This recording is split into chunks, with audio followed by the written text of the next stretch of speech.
I was actually talking about Disneyland. So who doesn't love Disneyland? Disneyland is absolutely awesome. It is the happiest place on earth, and also my favorite amusement parks. One of my favorite amusement parks, right by Harry Potter World, because who doesn't like Harry Potter World is just magical, but Disneyland is just as magical, and it's also the happiest place on earth. So the reason why I like Disneyland is because of the scent. So everything like down Main Street is actually scented, and they specifically have scents for each place in the Main Street, which is interesting. So like they have like a cotton candy smell, or say like popcorn, and they make it even more exaggerated, the smell.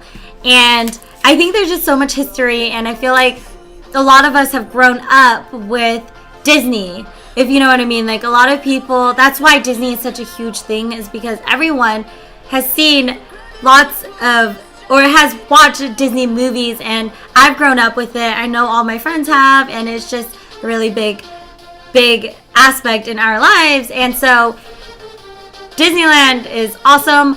Also, there are the Disney princesses, and going back around that, there's a lot to be a Disney princess. Each princess has to go through a casting. There's 2 days of that, and before that, you actually go to a casting director, and they're the ones who decide what princess you are. You don't come in saying you want to be this princess. They actually decide what princess you resemble. So if you resemble Cinderella, you're Cinderella, or sometimes it can even be multiple. But there's like a height requirement. There's also, I think the biggest size in dress is size 10 for a Disney princess. And the height, I'm not sure what the height is, but I know Tinkerbell can be a little tinier, because Tinkerbell is really tiny. And Tinkerbell has a really hard job, actually, because she has to do the flying, and she has to be the one strapped up and like moving around. So she has to have a pretty strong upper torso. And they have to go through rigorous training, and they do this in, I would say, a week or so. And you actually have a trainer, and you're given the movie, and you are expected to watch it and be that princess, which is super interesting. So basically, you're given the movie as well as a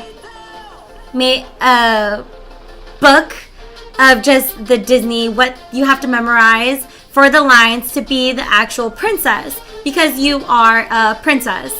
And when you are in Disneyland, you are that princess. And there's actually hidden tunnels underneath Disneyland to ensure that no one's followed. And not only that, but you can't find out the identity of who Winnie the Pooh is, or like who these characters are.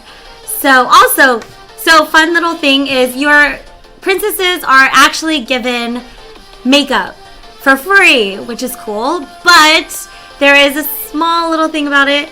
You're given a list with the makeups that you have to choose. So if you're Cinderella, you have to wear the same exact tone as every other Cinderella. It's just a list that each princess has. It's a paper that says what makeup they use, and you have to use that makeup. You have to be good at doing your makeup, because you are given some time before you actually go out into the public to do your makeup, your hair, to look extravagant. I think you're given like almost an hour. And you have to make sure that you know how to sign exactly like the character signs. You have to be the character. You are technically, if you are, say, Mulan, you have to be Mulan. So, saying that, basically, once you watch the movie, you have to act like Mulan. And when kids come up to you, you have to be nice. You have to be cheerful. You have to put on a smile, and you have to act like it's the happiest place on earth, and that you are Mulan, because they will ask you questions about, like, say if you're Mulan, about Mushu, about just, I don't even know, just questions about why you're doing this or that, and then you have to answer in the most elegant way, because you are the princess.